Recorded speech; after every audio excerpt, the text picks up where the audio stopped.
नमस्कार, मैं डॉक्टर पूर्णिमा साहू।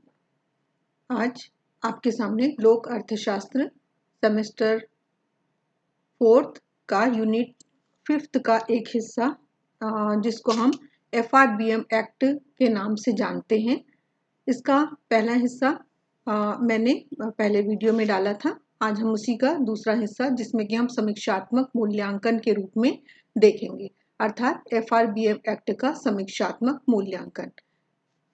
तो आइए हम इस विषय पर चर्चा करते हैं। इसके तहत मैं आपको बताऊंगी कि प्रमुख बिंदु कौन कौन से होते हैं, प्रमुख प्रावधान क्या क्या होता है, इसकी प्रासंगिकता, मूल्यांकन, रिपोर्ट इत्यादि।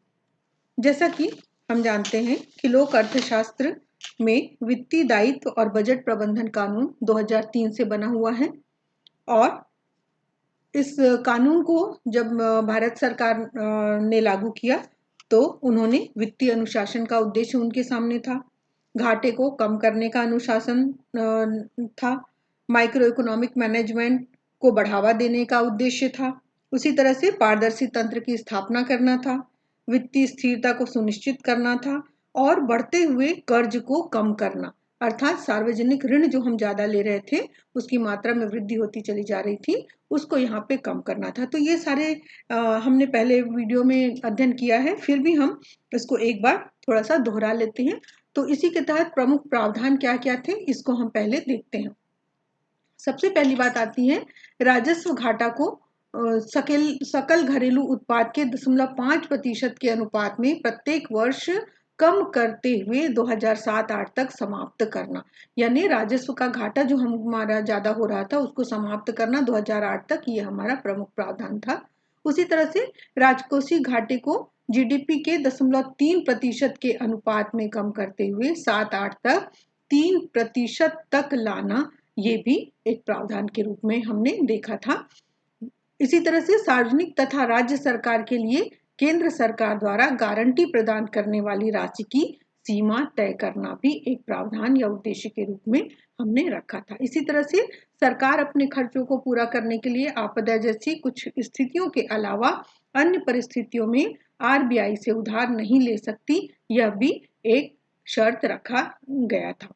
किंतु सरकार की यह नीति आंतरिक और बाह्य समस्याओं के कारण पूर्णतः सफल नहीं हो पा रही थी। क्यों सफल नहीं हो पा रही थी? तो इसकी समस्या हम देख रहे थे कि कभी मानसून की समस्या आ जाती थी, कभी कम हुआ मानसून, कभी ज्यादा हुआ, कभी अकाल पड़ गई, कभी वैश्विक संकट आ जाते थे, जैसे 2008 में वैश्विक संकट उत्पन्न हो गई थी और विश्व में मंदी की स्थिति निर्मित होने की आशंका थी, दिखाई दे रही थी। तो इस प्रकार से इन सब संकटों के कारण हमने यह नीति जो थी हमारी, उसको हम पूरा नहीं कर पा रहे थे। तो ये सारे प्रमुख प्रावधान थे हमारे। अब हम आए कि वास्तव में इसकी प्रासंगिकता क्या थी। तो राजस्व तथा राजकोषीय घाटे को कम करने के लिए fiscal responsibility and budget management आज भी बहुत अधिक प्रासंगिक है। इस समस्या के अधिनियम के प्रावधानों की व्यवहारिकता में हम देखते हैं कि वर्तमान परिस्थिति में भारत का वैश्विक जुड़ाव बढ़ा है, साथ ही वैश्विक तापन के कारण मानसून की अनिश्चितता भी बढ़ गई है। ऐसे में राजस्व तथा राजकोषीय घाटे को निश्चित किया जाना व्यवहारिक नहीं है। इसी संदर्भ में एनके सिंह समिति ने मौजूदा कानून को समाप्त कर उनकी जगह नया कर्ज और राजकोषीय उत्तरदायित्व कानून बनाने की सिफारिश की है। इसमें राजकोषीय घाटे को प्रतिवर्ष निर्धारित करने के लिए 3 सदस्यीय राजकोषीय परिषद बनाने का सुझाव दिया गया है। राष्ट्रीय सुरक्षा के समय खतरा होने की स्थिति, राष्ट्रीय आपदा की स्थिति, कृषि उत्पादों के खराब होने पर राजकोषीय घाटे के लक्ष्य में फेरबदल की बात को भी स्वीकार किया गया है। इसके अलावा इस बात पर भी बल दिया गया है कि राजकोषीय घाटा और विकास निर्धनता उन्मूलन के आड़े नहीं आना चाहिए। सामान्य परिस्थिति में समिति के अनुसार 2023 तक राजकोषीय घाटे को कम कर 0.8% के स्तर पर लाने की बात कही गई थी। अतः अधिनियम को प्रासंगिक बनाए जाने की आवश्यकता महसूस की गई और इसी तरह इसको हमने प्रासंगिकता के रूप में स्वीकारा है। अब हम आते हैं फिस्कल रिस्पॉन्सिबिलिटी एवं बजट मैनेजमेंट एक्ट 2003 का रिपोर्ट, या हम इसकी प्रगति भी कह सकते हैं। हमने क्या क्या फायदा उठाया या क्या क्या फायदा हुआ हमको इस मैनेजमेंट एक्ट से, उसको हम यहाँ पर देखते हैं। मई 2016 में सरकार ने NK सिंह की अध्यक्षता में एक समिति गठित की। यह समिति FRBM एक्ट की समीक्षा के लिए बनाई गई थी। सरकार का मानना था कि लक्ष्य बहुत सख्त रखे गए हैं। समिति ने सुझाव दिया कि सरकार को राजकोषीय घाटा GDP के 3% पर रखना चाहिए। 31 मार्च 2020 तक यह लक्ष्य बनाए रखना चाहिए। 2021 में इसे घटाकर 2.8% और 2023 तक इसे कम करके 2.5% तक पहुंचाना होगा। इसी तरह से बजट 2017 में यहाँ पर 3% के राजकोषीय घाटे के लक्ष्य को टाल दिया गया। इसके लिए उन्होंने NK सिंह कमेटी की रिपोर्ट का हवाला दिया। नियंत्रक एवं महालेखा परीक्षक ने लक्ष्य को टालने के लिए सरकार को बहुत बात भी सुनाई थी। उनका कहना था कि यह काम एक्ट के संशोधन के जरिए करना चाहिए था। इसी तरह से वित्त वर्ष 2011-12 में राजकोषीय घाटा जो बढ़कर 5.7% तक पहुंच गया था। तब केंद्र में UPA की सरकार थी और 2014 में जब नई सरकार आई तब तात्कालिक समय में राजकोषीय घाटे का 4.1% का लक्ष्य रखा गया था। 15-16 के अपने बजट में राजकोषीय घाटे का रोड मैप पेश किया गया। उसमें यहाँ पर 3.9% रखा गया। उसी तरह से 16-17 में 3.5% और 17-18 में 3% राजकोषीय घाटे का लक्ष्य रखा गया। जुलाई 2017 में GST लागू होने के बाद फरवरी 2018 में राजकोषीय घाटे के लक्ष्य को 3.5% से घटाकर 3.2% कर दिया गया और 15वें वित्त आयोग की प्रथम रिपोर्ट की सिफारिशें भी स्वीकृत की गई। 19-20 में राजकोषीय घाटे का संशोधित अनुमान 3.8% रहा, जबकि वर्ष 2021 में मध्यावधि वित्तीय नीति एवं रणनीति विवरण के एक अंग के रूप में दीर्घकालीन स्थिरता को प्राप्त करने की सरकार की वचनबद्धता के साथ साथ वित्तीय वर्ष 2021 में राजकोषीय घाटे का बजटीय अनुमान 3.5% या प्रतिशत रखा जाना स्वीकार किया गया है।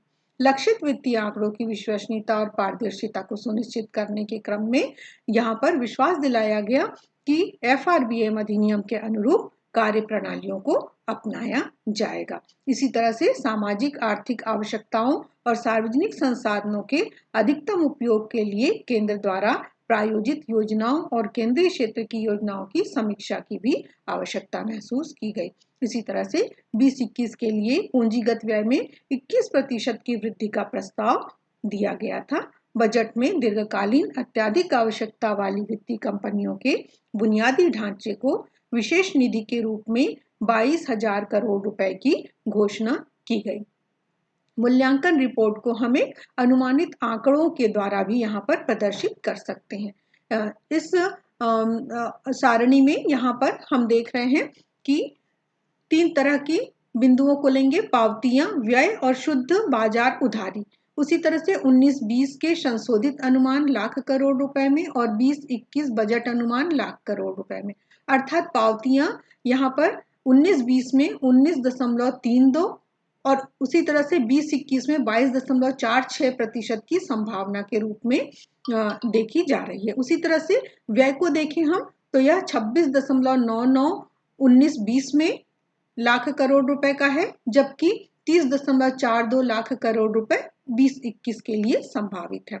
उसी तरह से शुद्ध बाजार उधारी जो है वह 4.99 लाख करोड़ रुपए 19-20 में और 20-21 में 5.36 लाख करोड़ रुपए की अनुमानित राशि बताई जा रही है। उपलब्ध रुझानों के आधार पर 20-21 के लिए सकल घरेलू उत्पाद की अनुमानित 10% वृद्धि का अनुमान भी बजट में लगाया गया है। यहाँ पर सरकार ने हाल ही में निवेश को बढ़ावा देने के लिए महत्वपूर्ण सुधारों को अंजाम दिया है।